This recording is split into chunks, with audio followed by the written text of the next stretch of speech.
consulting, true blue consulting firms, how do they take, market insights to the next level, so that, you just don't look at it as a one time, pay range kind of an exercise, and look at a more of a continuing, ongoing advisory, which is what I think clients now start expecting. I think I've forever been experiencing that the on-ground reality versus the point-in-time reports that we get are very different, and more so in the past 2 years, wherein data, people, everything has been shifting like crazy. There's been a war, and how.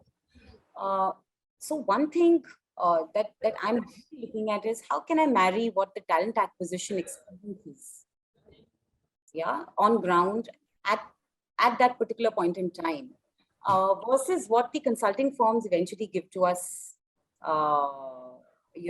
once a year, maybe twice a year, right? There are companies that they collect payrolls, they will do their, reporting, etc. But really, as you rightly said, these are static ranges in today's world.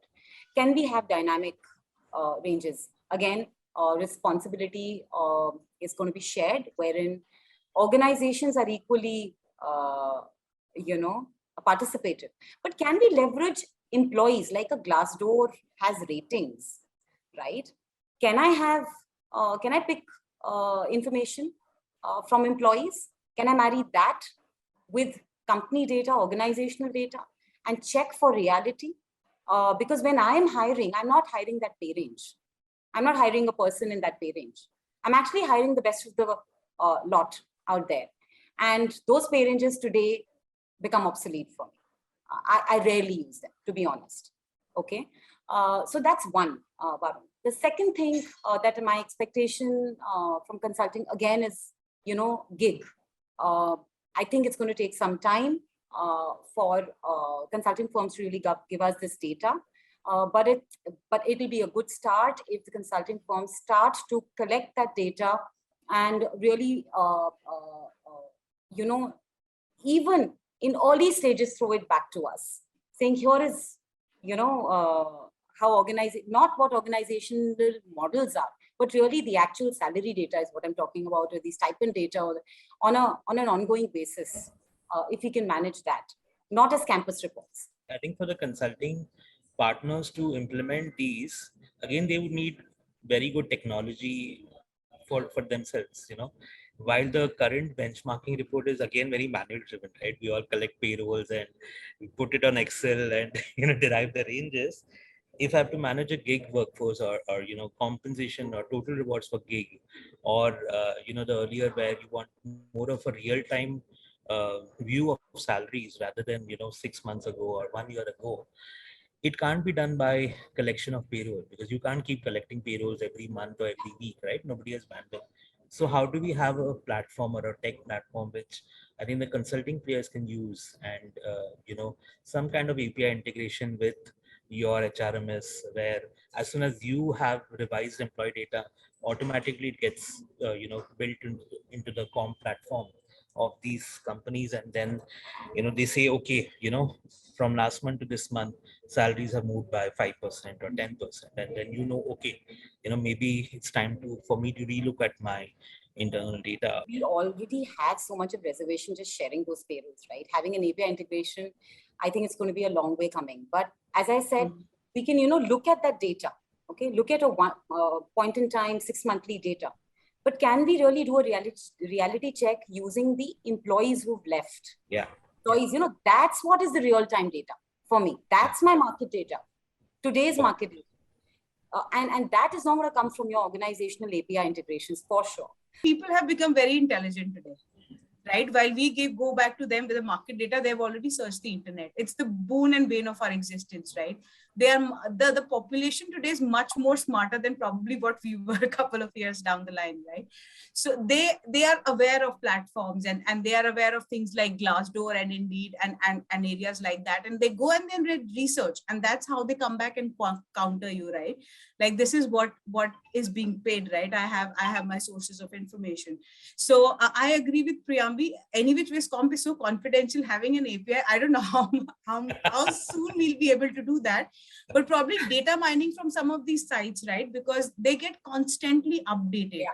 You update your salary in naukri.com and Indeed and things like that, right? So that's one source of information, because real-time data is a problem, and definitely once in a year is not cutting it, especially with the kind of volatility our world is looking at, right? So once in a year data becomes very, very difficult to even sell to the business today. And then from day 1 to day 10, the market realities change.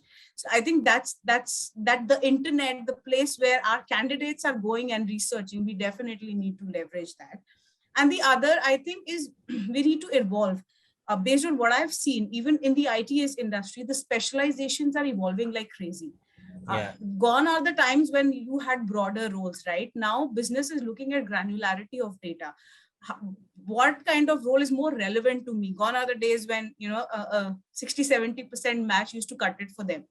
Now they are looking for people who have specialization. These people demand money, and our benchmarking frameworks are still to evolve to that level as to how the market is evolving, the skill sets are evolving. So that's I think the second part of it, where we need to probably look at more granularity. And I think that especially with the kind of cost advantage we have in India, a lot of global organizations have started having their global roles based out of India, which means that a person sitting in India is handling a team in Philippines, in US, in UK, and you know, tons of other geographies. But are we there yet? Are we evolved in the sense of capturing those kind of roles in the market as well?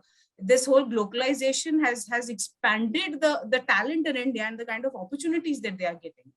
And you know, companies are more than willing to exploit that. So are we in line with building up the roles? Are we doing that? So that's the third, and last but not the least, which I've personally struggled with, is one global database, especially when it comes to a lot of the European regions, right? We still have a long way to go when it comes to the data there. We still struggle with that. And I think there is where we end up either, you know, going by the recruiters or our vendor partners, or you know, smaller organizations who do more like a local surveys, right? So that's the other part that I have personally experienced. You know, if I were a, you know, rewards consultant, now the tables have turned. And now I think, you know, imagining myself in the rewards professional, you know, chair, I think I really expect, you know, rewards consultants to provide insights. What I'm really expecting rewards consultant is to be my conscience keepers in terms of my decision making. And also, you know, for example, if there is something I want to build a future ready rewards vertical, I should be aware of what's happening across the globe, what kind of trends are coming across the globe. So, for example, if there is, you know, today, you know, an ESOP philosophy which I want to build for the organization, and we built, you know, a great ESOP philosophy, I would want to understand, you know, looking at, you know, all the human resources, trends, etc. What's going to hold us? What are some of the trends which are coming from a future of rewards, future of work perspective, and how it's going to impact rewards? So I really want my rewards consultants to be my trusted advisors. And that's where I think, you know, they can build a lot of connect with their stakeholders in the rewards community and within their clients at large. The world has evolved, right? And it's not that our partners haven't done anything. So it's not that, it's that there is a lot more that can be done, especially considering the world is changing at a fast pace.